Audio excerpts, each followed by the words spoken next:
नीरू निमा जुल्हाए क्यों कहाए, जुल्हाए क्यों कहलाए?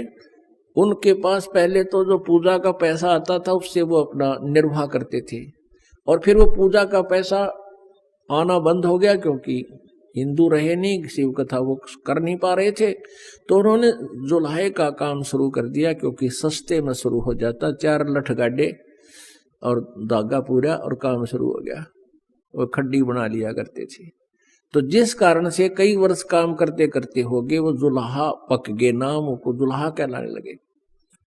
और फिर परमात्मा भी अपने लीला करते थे, माता पिता तो वो नहीं थे, वो तो वैसे मुंह को मिले थे, फिर भी अपने माता पिता के व्यवसाय में एक नेक संतान ने खूब मदद करनी चाहिए। ये पढ़ाई वाली बीमारी थे ईव लागी कि पढ़ाई का उद्देश्य मनी मेक हो गया हमारा, और पहले ये नहीं थी, पहले संतान का उद्देश्य अपने माता पिता पूर्वज के उस व्यवसाय में ही सहयोग देना होता था, और फिर इसको आगे चल के आप करते रहते थे।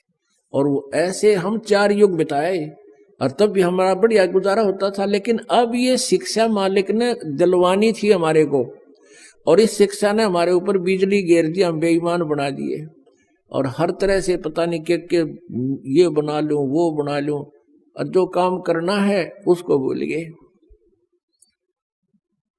तो इसलिए हम 4 अक्षर किसी लैंग्वेज के समझ कर नो सोचा पता नहीं क्या बन गया, अंग्रेजी सीख लिया तो अंग्रेजी में बोल लगा नो टीटी पाक जाएगा।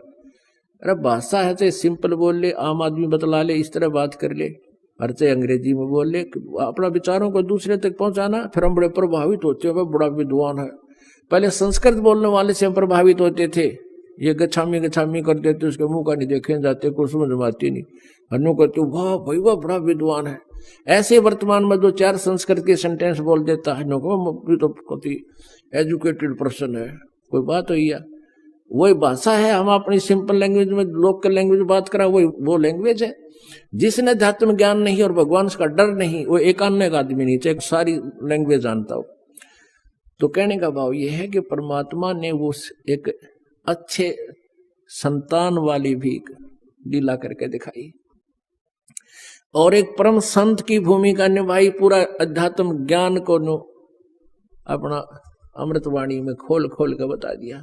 600 वर्ष पहले भगवान बताया करते, आज हमारे सदग्रंथ उसकी गवाही दे रहे हैं कि ठीक यही ऐसा ही लिखा। तो इससे भी परमात्मा के पहचानने में हमें बहुत सहयोग मिलेगा कि कबीर इज गॉड। जिन वेदों को, पुराणों को, गीता जी को हमारे गुरु ब्राह्मण नहीं जान सके, ऋषि महर्षि नहीं समझ सके, और जिसको हम अनएजुकेटेड कहा करते थे, ये अज्ञानी लोग ऋषि नकली महर्षि कहा करते हो, तो मूर्ख था, अज्ञानी था, अक्षर ज्ञान नहीं था, इसलिए उठपटांग भाषा बोला करता था, वेदों की निंदा करता था, देवताओं के बारे में गलत बोलता था। आज सारा का सारा जो मालिक ने बोला वही हमारे इन सदग्रंथों में लिखा हुआ विद्यमान है, जिनको हम शिरोधार्य मानते थे।